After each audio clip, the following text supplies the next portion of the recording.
Dalam Bapa dan Putra dan Roh Kudus. Amin. Allah Bapa di surga, bantu kami untuk menghayati relasi kami dengan Tuhan sebagai pribadi yang mengerti, memahami, yang bekerja, yang peduli dengan kami, yang care dengan kami, yang menjadi bagi kami pribadi yang dekat, yang mesra. Terpujilah namamu kini dan sepanjang segala masa. Amin. Para saudara, agama Katolik adalah bukan hanya agama sabda, bukan hanya agama kata-kata, bukan hanya agama hukum dan peraturan, bukan.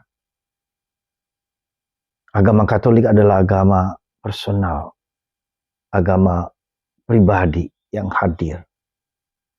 Agama Allah yang bersabda itu yang dekat, yang peduli, yang hadir, yang mengerti, yang faham denganku. Agama Katolik adalah agama relasional, agama cinta kasih, agama keakraban, kedekatan. Bukan buku hukum yang kaku. Dan hukum dan peraturan itu bukan, dia tidak mengerjakan sesuatu. Dia keluar dari mulut Allah. Nah, itulah sabda menjadi manusia dalam pribadi Yesus. Maka bukan pertama-tama hukum, moral, tapi relasi personal.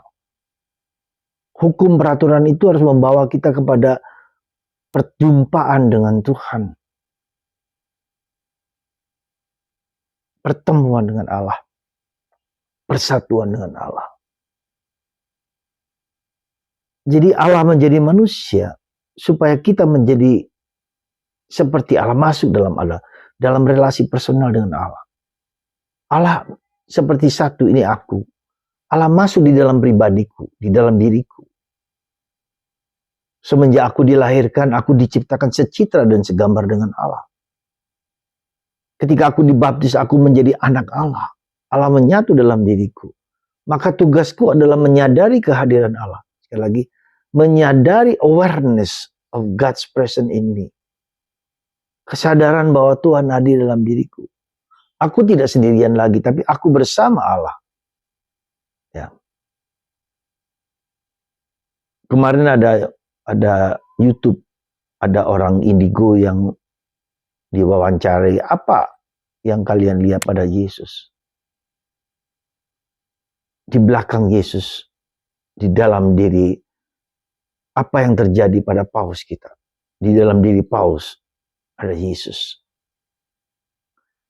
Ini persis yang sebetulnya sejujurnya ya, adalah menjadi teologi kita. Allah menjadi manusia, hadir dalam manusia, begitu dekat, begitu mesra.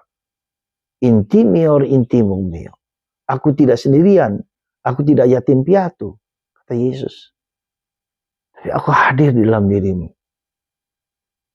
Itulah yang saya kira tidak terlalu dilihat di dalam percakapan publik di media sosial. Aura karisma paus kita yang meski di usia 87 tahun memancarkan sinar kedekatan, kemesraan dengan siapa saja yang adalah ciptaan Tuhan. Ya. Seperti Fransiskus Assisi, dia memancarkan cintanya kepada alam semesta, kepada sekitar lingkungan, terlebih kepada manusia. Ini yang mungkin harus menjadi titik perjumpaan kita. Kenapa dia memancarkan? Kenapa dia balas asih? Kenapa dia menyatu dalam diri manusia? Kenapa dia begitu dekat dengan manusia? Karena dia bersatu dengan Allah. Dia telah bersatu dengan Allah. Persatuan dengan Allah inilah memancar keluar sinar sehingga orang berhadapan dengan beliau bergetar. Maka sejujurnya ketika dalam pembicaraan secara renungan pribadi, ketika kita melihat paus, bahkan bertemu dengan paus meskipun jarak jauh, begitu bergetar hati kita, terharu. Ya.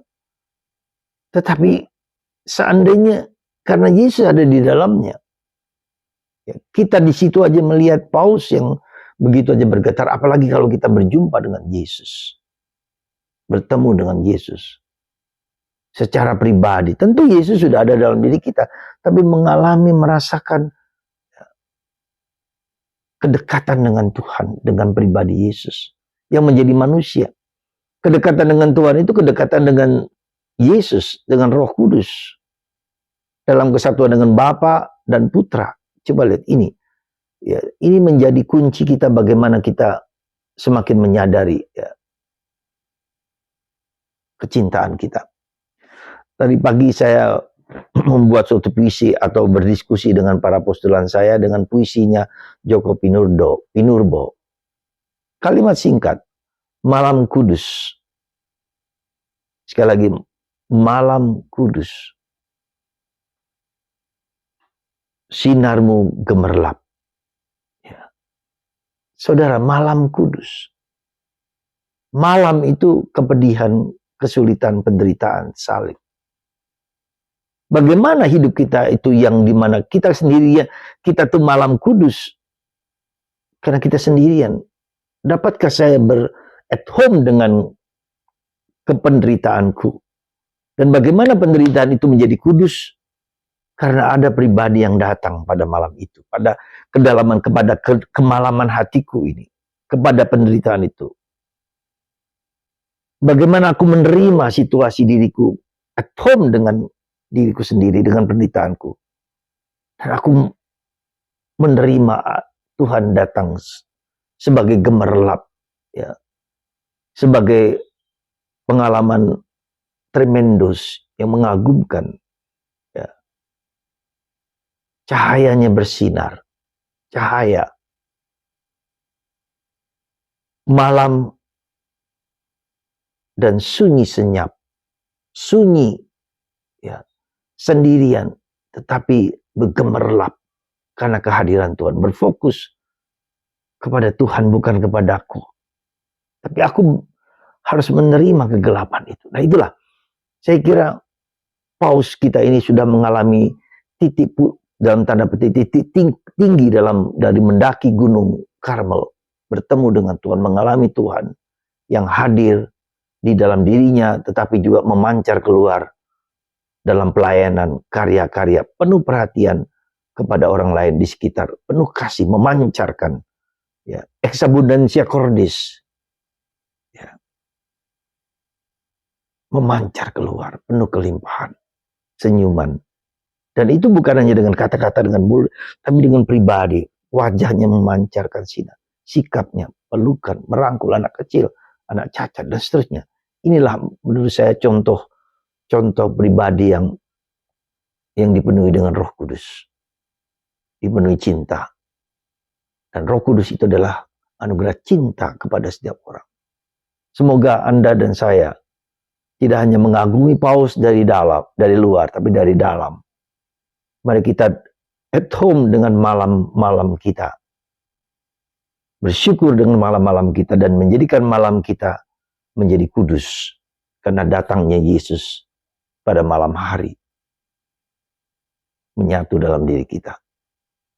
Tuhan memberkati Anda dan kita tidak penting perlu hukum peraturan, tetapi peraturan dan hukum demi suatu perjumpaan secara personal dengan Yesus. Kapan kita bertemu Yesus? Kalau bercakap dengan paus saja kita sudah begitu bergetar, apalagi bertemu Yesus. Semoga Anda dan saya berjumpa dengan Kristus kapanpun, saat apapun, dalam situasi apapun. Berkat Tuhan atas Anda semua, Bapa, Putra, dan Roh Kudus. Amin.